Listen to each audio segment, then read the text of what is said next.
Hey guys, it's MetalTalk here, Dany Jones, and I'm here with absolute royalty today.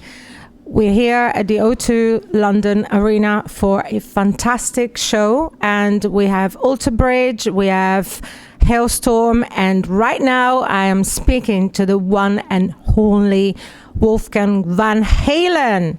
Hey Wolf, how you doing? Lovely to meet you, and thank you so much for being with us, MetalTalk today. Thanks for having me. Thank you. How are you?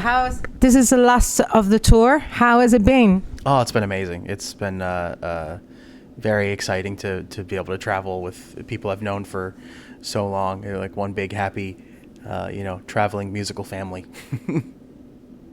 Are you looking forward to going home and having a break? I think by the end of a tour you get a little homesick, so I'm excited to go home. But it's weird when you're on tour you miss home, but when you're at home you miss tour. So it's sort of that duality. Exactly. And how did you feel about obviously the world reopening and you being finally able to bring your music out there? Oh, it's been amazing. We were so disappointed when we couldn't come out earlier in the year that now that we're finally here, it's been wonderful. Amazing. So you have an album out, which is your debut album, Mammoth WVH, and it was released last year. And you're effectively a one-man band, and may I add, what a talent. So you've been singing on it, you've been writing it, you've been playing every single instrument, you've recorded it. Why did you choose to do it that way? Initially, it was just to see if I could. I knew I could play the instruments and stuff, but I didn't know if I'd be able to create something cohesive as its own project. So it was really a personal challenge at first. But now that I've proved to myself that I can do it, I think that's what, in the studio at least, is what the project is. I've been in bands before, where it's like a collective experience, and this is something that's separate from that. It's something that's fully my own, and it's very exciting to be able to have that sort of creative outlet. Absolutely. And may I say, obviously, it's only my opinion at the end of the day, but I have actually reviewed the album myself for MetalTalk. And guys, I just cannot recommend it enough. Amazing. Make sure you got it if you don't already. It's Mammoth WVH. So you then had the release of a deluxe version. Can we expect a second album, and when, if so? Absolutely. Next year. I'm partly about halfway through it recorded. I got a bunch of stuff recorded before we started on this tour, and then once I go home, I'll have a little holiday break. But then in January, I'm going to finish it, so it'll be ready to be released, sometime next year. Amazing. We're really looking forward to that. So what about your live setup? Obviously, you had to pick a band. How did you get to handpick your musicians? Oh, I've known these guys for forever, so it was sort of a no-brainer. I've always wanted to be able to play with these guys. I played with Garrett for the longest time when I was a part of Mark Trevani's solo band, and I've been friends with Frank. And then I met John through. I met Ronnie through a mutual friend, and then I also met John through my friendship with Clint Lowry. He was in his solo band, and I discovered John's own band where he's the singer, called To Whom It May, and I was really impressed with that. And so we're now one big happy live band family, and it's nice. They're just amazing dudes. Absolutely. And I actually managed to catch you at Welcome to Rockville last year. It was a very hot show, and you know what, you were lucky because we got evacuated so many times because of the lightning. Just made it before I think it was that first day where we were able to actually play stuff. I think that was the only show I ever played in shorts, where I was just like, I don't care, it's too hot. Honestly, man, I was coming from England, it was hot. Yeah, that was a hot one for sure. So how do you face adversities in, something like that? Say, obviously you were lucky not to be evacuated, but when you're in that band situation, like, who is the calmest and how do you just react? I mean, at that point, it was so hot, but it was a really great time. The crowd was amazing. You just kind of lean into it and you just enjoy the moment. Absolutely. You forget it's the adrenaline, right? Oh, for sure. Yeah.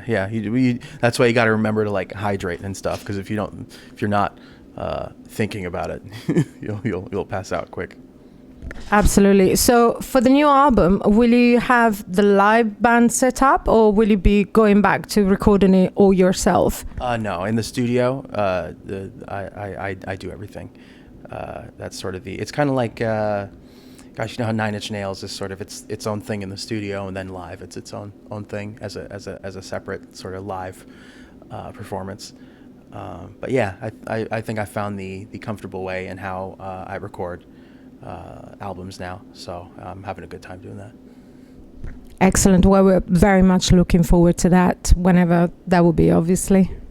Do you feel that now that you, obviously, you've started extremely early from, we don't need to go over all the celebrity name, etc., and your earlier experience.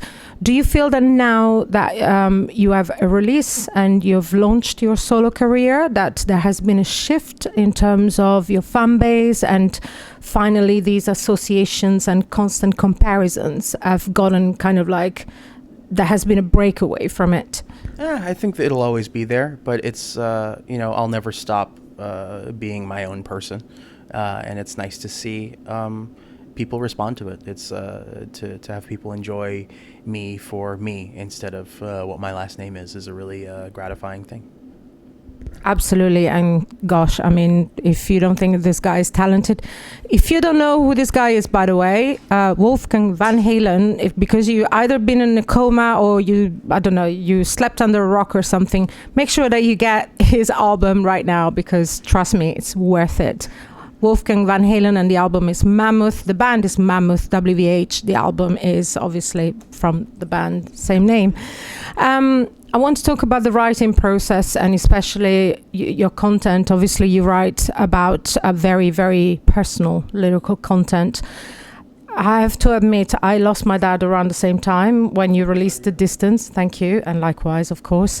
And my friends were telling me how good this song was and how incredibly touching, and I just could not bring myself to listen to it for obvious reasons.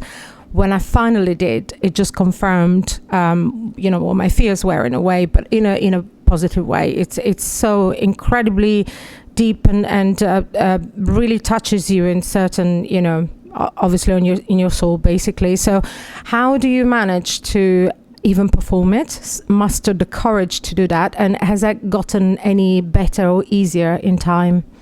Not really. It's tough every time I play it, but you kind of have to separate yourself from that, and because it's somebody's first time seeing it every night, so you want to make sure that you do it as best as you can.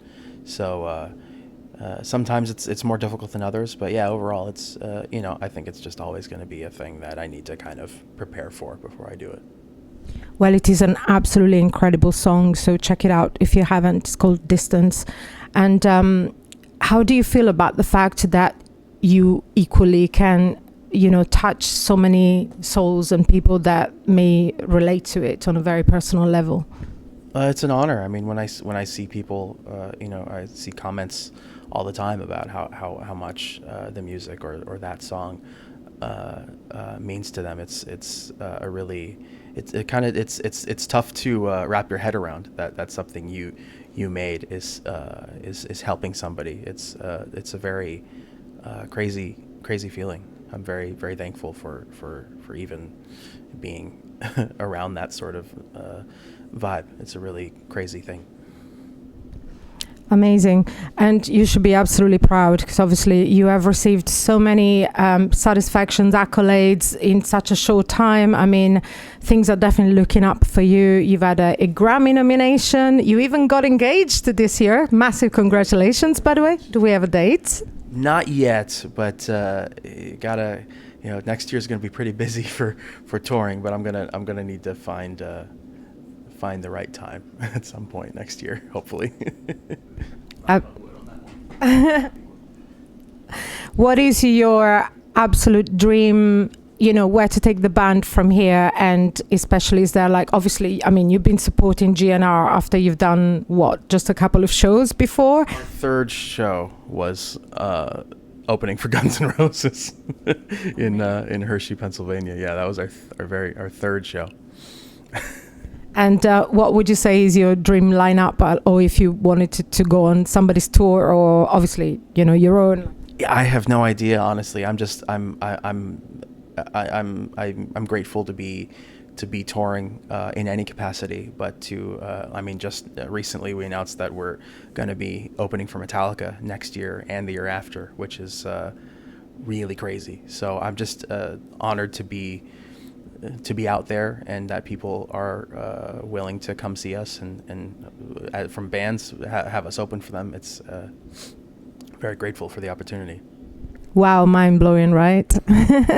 So I hear you're a bit of a Tool fan as well, and obviously Foo Fighters, you did a cover in honor of the late Taylor Hawkins, which we all miss, obviously.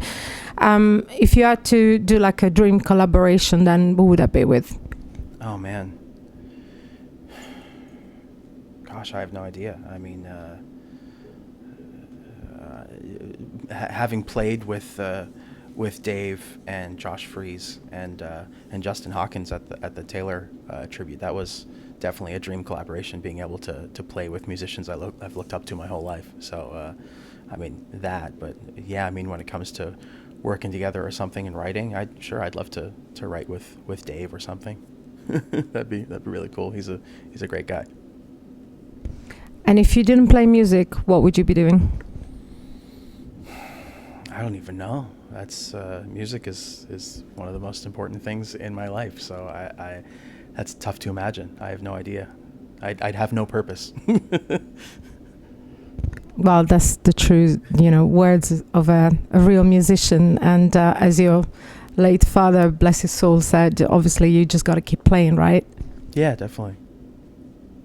Amazing. Would you like to say anything to the fans at MetalTalk? Just thank you for listening. If you've checked the album out at all and you enjoy it, or even if you don't like it, thanks for at least checking it out. You're going to love it. Trust me on that. Thank you. Well, I just wanted to thank you so much for being here with us today. And I wish you an amazing show tonight. It's the last of the tour. So obviously I wish you an amazing Christmas and a lovely break.